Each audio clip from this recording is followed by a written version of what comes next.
श्रीपीठे सुरपूजिते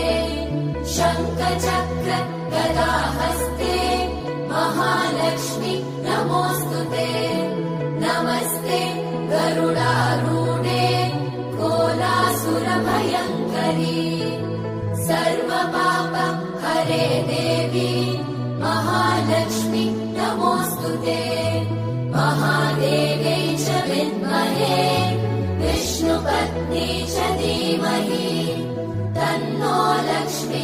प्रचोदयात्